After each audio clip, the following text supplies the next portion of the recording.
ಈ ನಟಿ ರನ್ಯಾ ರಾವ್ ಈ ಚಿನ್ನದ ಸ್ಮಗ್ಲಿಂಗ್ ಕೇಸ್ನಲ್ಲಿ ಲಾಕ್ ಆಗಿದ್ದೇ ಆಗಿದ್ದು DRI ಆಫೀಸರ್ಸ್ ಇನ್ವೆಸ್ಟಿಗೇಷನ್ ಅನ್ನು ನಡೆಸ್ತಾ ಇದ್ದಾರೆ. ಇದರಲ್ಲಿ ನಟಿ ರನ್ಯಾ ರಾವ್ ಗೋಲ್ಡ್ ಸ್ಮಗ್ಲಿಂಗ್ ವಿಚಾರಕ್ಕೆ ಸಂಬಂಧಪಟ್ಟಂತೆ ಮತ್ತಷ್ಟು ವಿಚಾರಗಳು ಗೊತ್ತಾಗ್ತಾ ಇದೆ. ಸ್ಯಾಂಡಲ್ವುಡ್ನ ನಟಿ ರನ್ಯಾ ರಾವ್ ಬಂಧನದ ಪ್ರಕರಣಕ್ಕೆ ಸಂಬಂಧಪಟ್ಟಂತೆ 3 ದಿನಗಳ ಕಾಲ DRI ಕಸ್ಟಡಿಗೆ ನಟಿ ರನ್ಯಾ ಅವರನ್ನು ಕೋರ್ಟ್ ಕೊಟ್ಟಿದೆ. ಕಸ್ಟಡಿಯಲ್ಲಿರುವಂತಹ ನಟಿಯ ಟ್ರಾವೆಲ್ ಹಿಸ್ಟರಿ ಈಗ ಇನ್ವೆಸ್ಟಿಗೇಷನ್ ವೇಳೆ ಗೊತ್ತಾಗಿದೆ. ಪಬ್ಲಿಕ್ ಟಿವಿಯ ಬಳಿ ನಟಿ ರನ್ಯಾ ಟ್ರಾವೆಲ್ ಹಿಸ್ಟರಿ, ಜನವರಿಯಿಂದ ಸಂಚಾರ ಮಾಡಿರುವಂತಹ ಎಕ್ಸ್ಕ್ಲೂಸಿವ್ ಮಾಹಿತಿ ಇರುವಂತಹದ್ದು. ಈ ಮೂಲಕ ಸ್ಯಾಂಡಲ್ವುಡ್ ನಟಿ ವಿರುದ್ಧ ಈ ಗೋಲ್ಡ್ ಸ್ಮಗ್ಲಿಂಗ್ ವಿಚಾರಕ್ಕೆ ಸಂಬಂಧಪಟ್ಟಂತೆ DRI ಅಧಿಕಾರಿಗಳು ನಡೆಸ್ತಾ ಇರುವಂತಹ ಇನ್ವೆಸ್ಟಿಗೇಷನ್ನಲ್ಲಿ ಮತ್ತಷ್ಟು ವಿಚಾರಗಳು ಗೊತ್ತಾಗ್ತಾ ಇರುವಂಥದ್ದು.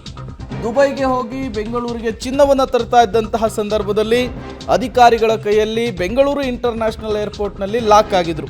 ಬರೋಬ್ಬರಿ 14 kg ಚಿನ್ನದ ಸಮೇತ ತಗಲಾಕೊಂಡಿದ್ರು.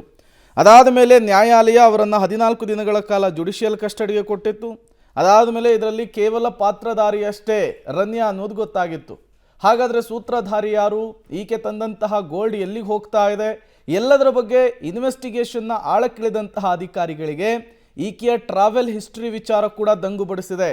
ಪಬ್ಲಿಕ್ ಟಿವಿಗೆ ಈಕೆಯ ಟ್ರಾವೆಲ್ ಹಿಸ್ಟ್ರಿ ಕೂಡ ಸಿಕ್ಕಿರುವಂಥದ್ದು. ಹಾಗಾದರೆ ರನ್ಯಾ ಟ್ರಾವೆಲ್ ಹಿಸ್ಟ್ರಿ ಹೇಗಿತ್ತು? ಏರ್ಪೋರ್ಟ್ನ ವಲಸೆ ವಿಭಾಗದಲ್ಲಿ ಫ್ರೀಕ್ವೆಂಟ್ ಟ್ರಾವೆಲ್ ಅಂಥೇಳಿ ನೋಂದಣಿ ರಿಜಿಸ್ಟ್ರೇಷನನ್ನು ಮಾಡಿಸ್ಕೊಂಡಿದ್ಲು ರನ್ಯಾ ಅನ್ನೋದು ಗೊತ್ತಾಗ್ತಾ ಇದೆ. ಡಿಸೆಂಬರ್ 24ರಂದು ದುಬೈಗೆ ರನ್ಯಾ ಪ್ರಯಾಣವನ್ನು ಬೆಳೆಸಿರೋದು ಗೊತ್ತಾಗ್ತಾ ಇದೆ. ಡಿಸೆಂಬರ್ 27ಕ್ಕೆ ಅದೇ ದುಬೈನಿಂದ ಬೆಂಗಳೂರಿಗೆ ರನ್ಯಾ ವಾಪಸ್ ಆಗಿದ್ದಾರೆ.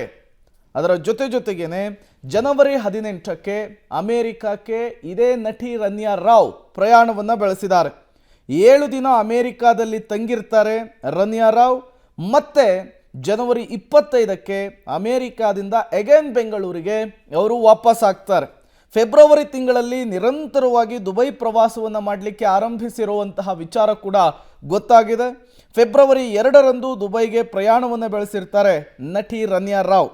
ಫೆಬ್ರವರಿ 2ರಿಂದ ಮಾರ್ಚ್ 3ರವರೆಗೂ ಕೂಡ 5 ಬಾರಿ ದುಬೈಗೆ ಪ್ರಯಾಣವನ್ನು ಬೆಳೆಸಿದ್ದಾರೆ ಅನ್ನೋದು ಗೊತ್ತಾಗ್ತಾ ಇದೆ. ಹಂಗೋಗಿ ಹಿಂಗೆ ಬರ್ತಾ ಇದ್ರು, ಬರುವಂತಹ ಸಂದರ್ಭದಲ್ಲೆಲ್ಲ ಚಿನ್ನವನ್ನು ತರ್ತಾ ಇದ್ರ ಅಥವಾ ಬೇರೆ ನಿಷೇಧಿತ ವಸ್ತುಗಳನ್ನೇನಾದರೂ ತರ್ತಾ ಇದ್ರ, ಎಲ್ಲವೂ ಕೂಡ ಇರುವಂತಹ ಪ್ರಶ್ನೆ. ಆ ಪ್ರಶ್ನೆಗೆ ಉತ್ತರವನ್ನು ಕಂಡುಕೊಳ್ಳುವಂತಹ ನಿಟ್ಟಿನಲ್ಲಿ ಈಗ DRI ಆಫೀಸರ್ಸ್ ಇನ್ವೆಸ್ಟಿಗೇಷನ್ ಅನ್ನು ಚುರುಕುಗೊಳಿಸಿದ್ದಾರೆ.